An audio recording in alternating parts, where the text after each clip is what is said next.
Ladies and gentlemen, welcome to the launch of our 14th S.R. Nathan Fellow, Mr. Tan Chong Meng's book, Exploring Global Trade and Singapore's Place as a World Connector. We are grateful for everyone for taking the time to join us today and are delighted to have Minister for Transport and Second Minister for Finance, Mr. Chee Hong Tat, here as our guest of honor. Mr. Janadas Devan, Director of IPS, will begin with his welcome remarks. He will be followed by Minister Chee and finally Mr. Tan Chong Meng. We will then launch the book. After the launch, there will be a book signing session with Mr. Tan. Before we begin, please put your mobile phones on silent mode.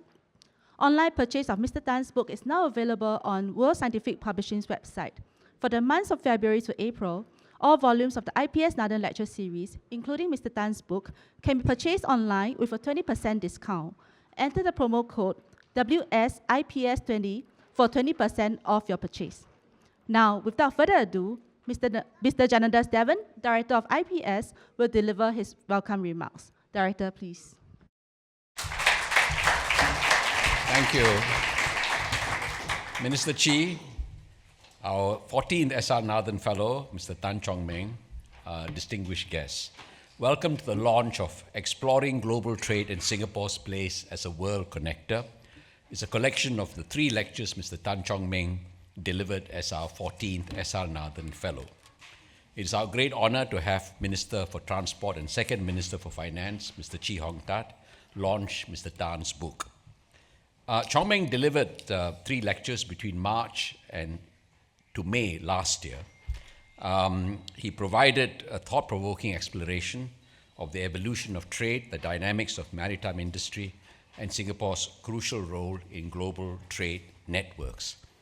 These lectures, as it so happened, came at a pivotal time just before the inauguration of President Donald Trump and the change in global trade and supply chain management upheavals and brought unprecedented attention to supply chains and trade flows. In his lectures, Mr. Tan traced the history of global exploration, setting the stage for the remarkable expansion of global trade. He also highlighted Singapore's strategic evolution as a global hub port and the foresight behind the development of our maritime industry. And I would recommend especially the chapters detailing the history, because a considerable foresight went into the development of our hub status. Looking ahead, Mr. Tan also addressed pressing challenges such as climate risk, technological disruptions, and geopolitical realities.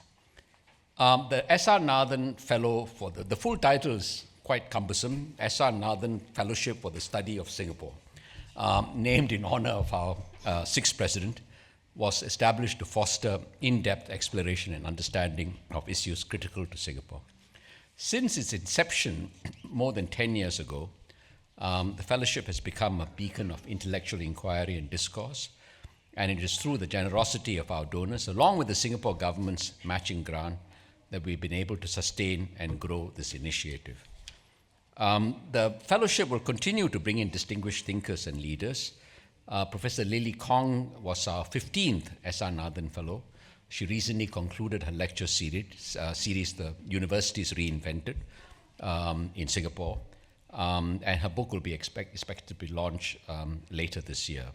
Our 16th S.R. Nathan Fellow will be Mr. Philip Yeo, the former chairman of the Economic Development Board and A-Star and Spring Singapore. He will delve into the past, present, and future of Singapore's economic development journey. His first lecture will be held next month on 16th March. We recently launched the new S.R. Nathan Fellowship Young Leaders Seminar Series. The first will take place later this month on the 24th of February. Melissa Low, Research Fellow at NUS's Center for Nature-Based Climate Solutions, will be the first young leader to present her insights on shaping Singapore's climate future. Last but not least, I would like to express our heartfelt thanks and gratitude to Mr. Tan Chong Meng for his outstanding contributions. We have had a string of civil servants from Peter Ho to Ravi Menon We have had distinguished academics from the incomparable Professor Wang Gangwu to Heng Chi, historians, we have had diplomats, Nolin Hazer, but I think Chong Meng was the first person who ran a huge organization like PSA. And I think he brought something new to the lecture series and brought something new to the university, for which I'm very grateful. Thank you very much.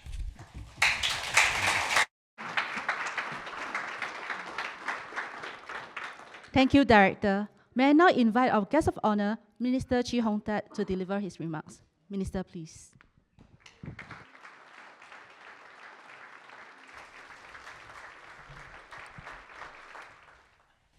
Mr. Janadas Devan, Director IPS, Mr. Tan Chong Meng, 14 S.R. Nathan Fellow, dear colleagues, ladies and gentlemen, a very good evening to all of you. First, I want to wish everyone a very happy Chinese New Year. Today is actually the 15th day, Chinese they call Yuan Xiao Jie, so I'd like to wish everyone a happy Zhap. Today we are also here to celebrate the launch of Mr. Tan Chong Meng's book, Exploring Global Trade and Singapore's Place as a World Connector. This insightful work, drawn from Chong Meng's 3 IPS-Nathan Lectures, as the 14th S.R. Nathan Fellow, is a timely reflection of the evolving nature of trade and Singapore's role in it. And it is also a testament to Chong Meng's deep expertise in this field. Now, we all know Chong Meng. He's no stranger to the maritime community here in Singapore, globally. As the Group CEO of PSA International from 2011 until his recent retirement last year, 2024, he has been at the forefront of global port operations, supply chain management, and innovation. Under his able leadership, PSA not only navigated many shifts in global trade, but also made huge strides on the logistics and connectivity fronts. During the COVID-19 pandemic, Chong Meng co-chaired the Emerging Stronger Task Force alongside Minister Desmond Lee to chart Singapore's post-pandemic economy. His foresight and leadership were instrumental to ensure that Singapore's ports remain operational despite global supply chain disruptions. I also recall how Chong Meng had worked tirelessly to ensure PSA staff had the necessary support to adapt to the crisis, such as through development and use of positive pressure chambers to create safe zones. These safe zones minimize infection risk to workers and staff at Temasek's community care facilities at Changi Expo and Tanjong Pagar Terminal. These efforts demonstrate not only his strategic acumen and foresight, but also his deep sense of responsibility to both industry and society. Beyond his professional achievements, Chong Meng is also known for his deep commitment to his colleagues and peers. When PSA transitioned operations from the city terminals to Pasir Panjang Terminal, Chong Meng worked closely with the Singapore Port Workers Union and the Port Officers Union to ensure that this process took place smoothly. Many hundreds of port workers were reskilled to adapt to new technologies and modes of operation, reinforcing the spirit of tripartism that has been a cornerstone of Singapore's success. I was at the event that we organized when Chong Meng retired, and the unions, sisters and brothers from our unions were there, and they spoke fondly of Chong Meng's leadership and, importantly, his care and concern for the workers.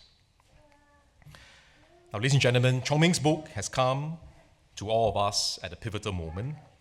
Global trade is under immense pressure from intensifying geopolitical tensions, trade wars, and at the same time, we know it will be transformed by technologies like artificial intelligence and also by the impact of climate change. The book spans the past, present, and future of trade, tracing the historical drivers of economic growth, examining its present-day challenges, and imagining its future trajectories. From the post-global financial crisis transformation of industries to the pandemic's disruption of supply chains, Chong Meng has painted a vivid picture of how interconnected yet fragile our world has become. And the book's clarion call is an incisive one to build sustainability, resilience, and adaptability into the very fabric of global trade networks. Recent geopolitical developments, including the latest trade policies from the US and other countries, illustrate the volatility of global supply chains. President Trump's recent moves to impose tariffs on different countries do have significant repercussions, especially on a country like Singapore, which relies very much on trade. And it has also, unfortunately, triggered a domino chain of negotiations and retaliation, including from key trading partners.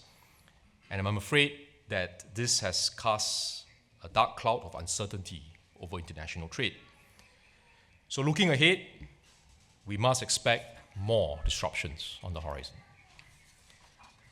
But as Chong Meng has also reminded us, Singapore's success as a maritime hub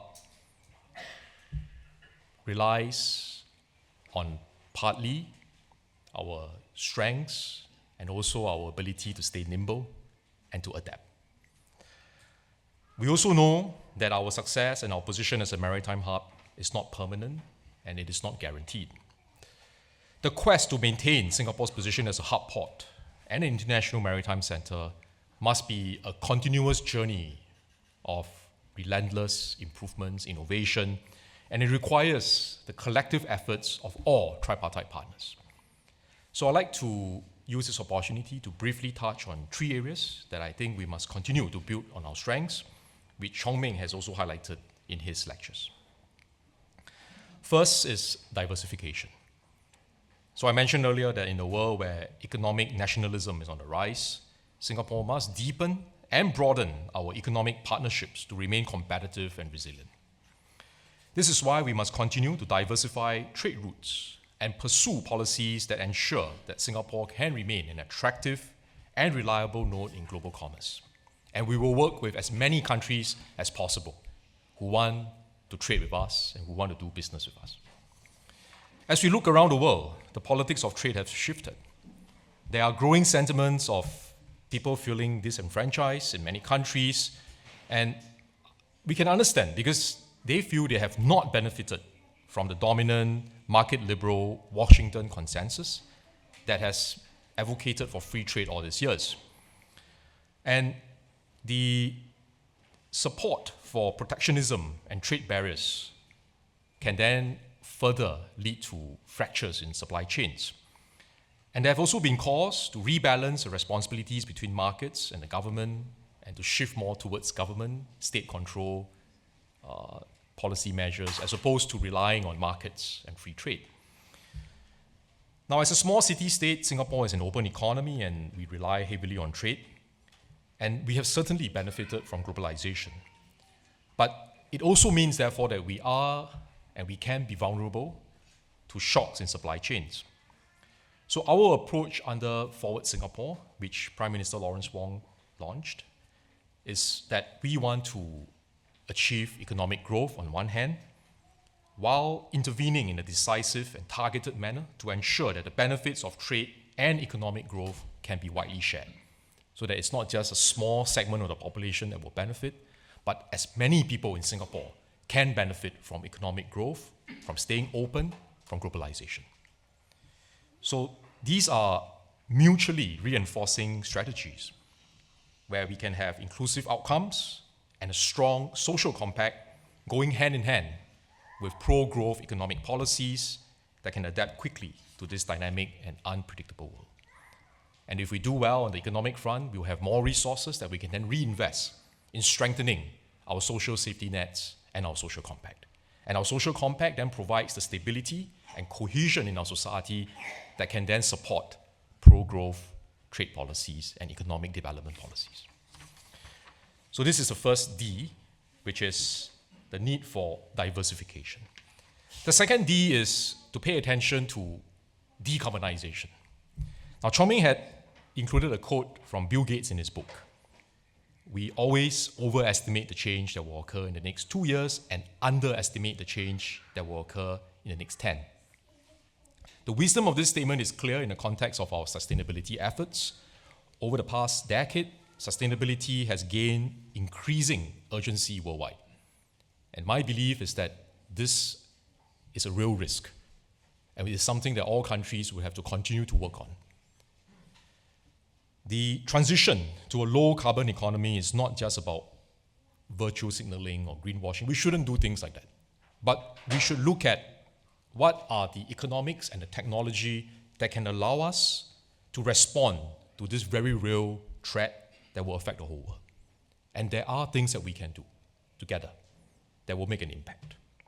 Things that will allow us, based on science, based on economics, based on proper sound evidence, to make an impact on making carbon emissions in the world reach a lower level compared to business as usual.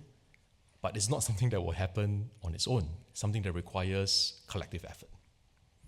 So we must stay the course in our sustainability commitments to ensure that all parts of society, including the maritime and the port sector, will align with our Singapore's green plan, something that we put out some years ago.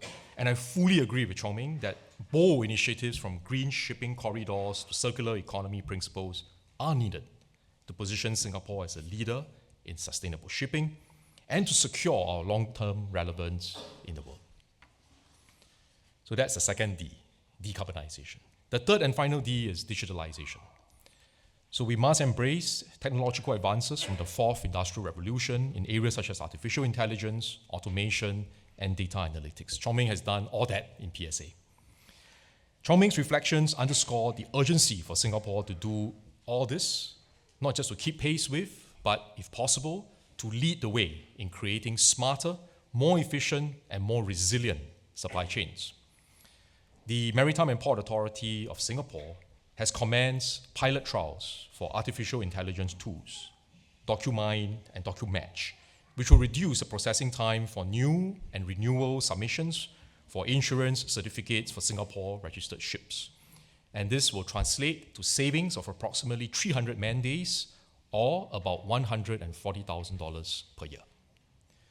We will look to expand the application of AI-driven tools to improve the efficiency of our port operations, such as for the submission of ship certificates for port clearance. Ladies and gentlemen, let me conclude. As global power dynamics shift and global trade becomes increasingly fragmented, we must resist from being drawn into escalating power struggles between countries, and we must also look at how we can deepen our ties across a broad spectrum of partners to serve as a trusted hub for trade and diplomacy. It is precisely our ability to adapt and strengthen our economic base through diversification, decarbonization, and digitalization that will ensure that Singapore remains relevant and resilient for many more years to come. I would like to take a moment now to acknowledge Chong Meng for his significant contributions to maritime Singapore and, through this book, enhancing our understanding of Singapore's place in global supply chain networks. Chong Meng's ability to distill complex global issues into narratives that are engaging and accessible is truly impressive. And I would like to invite each of you to not only learn from the book, but also to reflect, question, and importantly, put it into action. Whether you are a student, policymaker, or just a curious reader wanting to find out more, I'm sure there will be something in these pages for you. Thank you very much.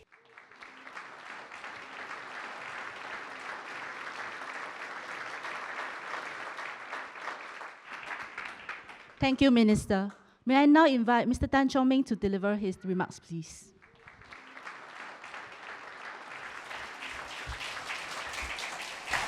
Firstly, thank you all for coming. A very good evening to all of you. And a very big thank you to Minister Chee for taking time off from this evening. When we set the date for this, we weren't really aware that it was Chap Gome, right? So there's another party that he's going to get to at the Istana very quickly after this. And of course to Mr. Janadas Devan, thank you for the opportunity to play a part in your Srinathan series. SR Nathan series, sorry. So Minister Chee has given an excellent guided tour of the book. Originally, I was going to say a couple of things from there, but I think it's so well covered that I invite you to just pick up the rest for yourself.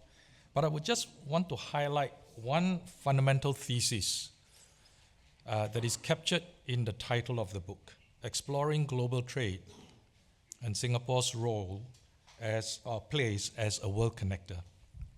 And the thesis is this, that the crux of the matter lies in the interplay between trade and connectivity.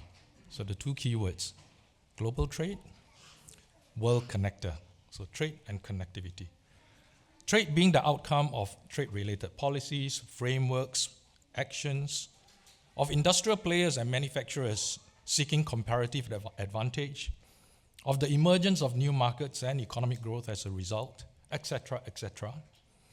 And connectivity being the operational aspects of supply chain encompassing physical and non-physical components, including, for instance, financial, documentational, and compliance. The two feed off each other. To put in a nutshell, connectivity empowers trade, and trade enriches connectivity place. You can't do one without the other. The interplay between these two is often taken for granted until either or both is disrupted, as we have seen during the COVID crisis. And more recently, as Minister has said, these two aspects are being subject to rethink and challenge. To illustrate, let me tell you a story. Now, this is fictitious. It's supposed to be light-hearted. It will indicate a link with the US and the actions, but it's all just to highlight that global trade is very highly dependent on making sure that every piece hangs together. So there was this heated argument between an American economist, protectionist, and a Canadian economist. Free trade. So a free trader was saying, weaponization of tariffs for protection is a bad idea. It artificially inflates prices and hurts consumers. And the protectionist rebuts, but they protect domestic industry and create jobs, and they're important for us. So both are right, and tit for tat continues until they run out of steam with no clear winner. But the American protectionist, not wanting to give up without a final law, then said, importing goods from overseas isn't all that great anyway. I ordered 6 pairs of socks recently, and it was supposed to arrive last week, but didn't show up. They're still stuck somewhere between China and my mailbox. To which the Canadian replied, I know exactly what happened. They're stuck in your United States Postal Service. I know it's a lame joke, huh? Well, it was prompted actually by Carrie Mock, not invented here. It was a moderator of our third lecture for me, and he was just sharing with me how the SETS operations in some of the airports in the US was really gridlocked last week. Because when the de minimis exception rule was abolished last Tuesday, it was literally like a nuclear button on e-commerce. And there are approximately 1 billion parcels of low threshold value, below $800 per parcel, that are arriving annually into the United States. And each of this, under the new decision, then on Tuesday, would have to be subject to customs screening and duty collection. So what ensued, without the preparedness, was a logjam. Maybe the customs did not get a memo. So chaos ensued, and as Carrie was telling me, it was resolved only after Friday when the decision was reversed. So policy changes, trade actions must be accompanied with a good understanding of connectivity implications, and actually vice versa as well. For instance, about 10, 15 years ago, we saw the advent of megachips coming into the market at a very fast pace. And what happened was it put some smaller ports with lesser volumes at risk of being bypassed, of being marginalized, and hence being underserved. And the countries, the economies that they support being under risk of subpar growth. So they do play off each other, and it's very important for policymakers and even people who are looking to the welfare of countries to take cognizance of this. The success of Maritime Singapore, and consequently, the exceptionally high trade to GDP ratio that we enjoy, our trade is about 320% of GDP. So it's one of the highest in the world. Now this success is truly testament to Team Singapore operating at its best. Regardless of the transformative forces at play at any juncture in time, from the early days of containerization, where we were one of the pioneers in this region, the ascension of China as world factory, subsequently to IR 4.0, and now to China Plus One, Singapore has consistently maintained our lead in enabling the right interplay between trade and connectivity, investing in both, with good decisions and good execution, ultimately achieving the most advanced, efficient, and productive service possible. Setting standards through our pro-trade policies and posture, our globally acknowledged International Maritime Center, and ensuring that all these various pieces work together, from policies to port operations, everything in between, that we always see to it that the various roles are clear, that innovation is always supported, and that performance is tripartite-based. That's Team Singapore. So it wasn't easy to get here. It's not easy to stay here. And so when I was asked to write this book, I thought I should reflect the inputs from this entire community. So coming back to the book, most of you who are invited here have some relationship with the trade ecosystem or its connective tissue, the operational parts in supply chain. And I want to call you out, right? I hope you forgive me for being somewhat biased. I'll call out PSA first, our friends from PSA.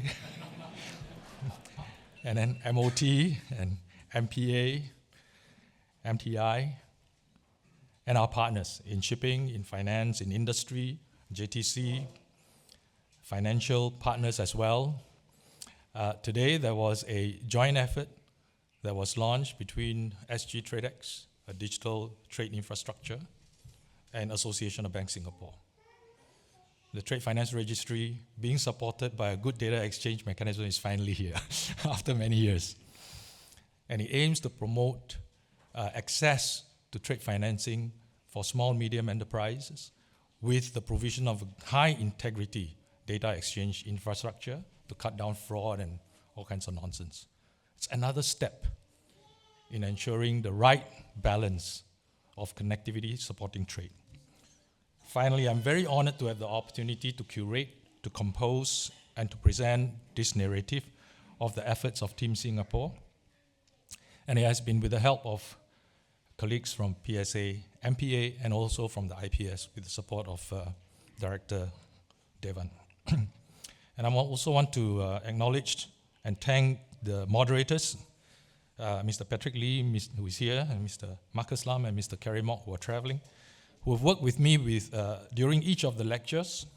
It was totally unrehearsed, and for me it was the first time, because of the nature of the S.R. Nathan series, the audience is quite broad-based. That was the first time I was fielding questions from general public. It was very interesting, with a few unpredictable and sometimes occasional head-scratching moments, and I would have preferred to leave it to the politician. So once again, thank you very much for being here, and I hope you enjoyed the book. Thank you.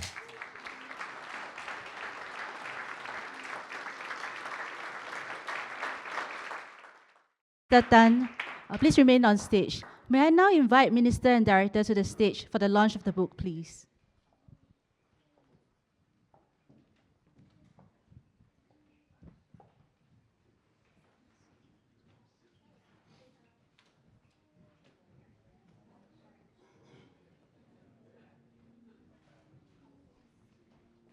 We will now launch the book.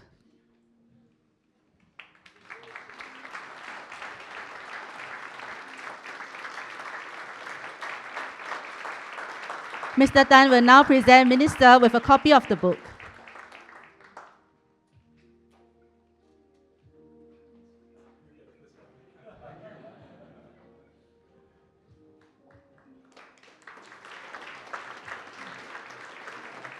And now, Director will present Mr. Tan with a token of appreciation from IPS.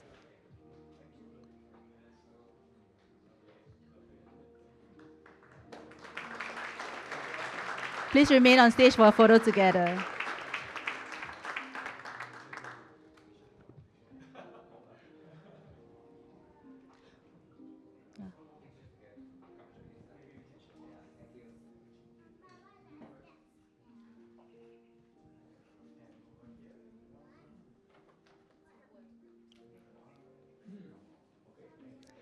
The book is now launched. Thank you everyone for attending and have a good evening ahead.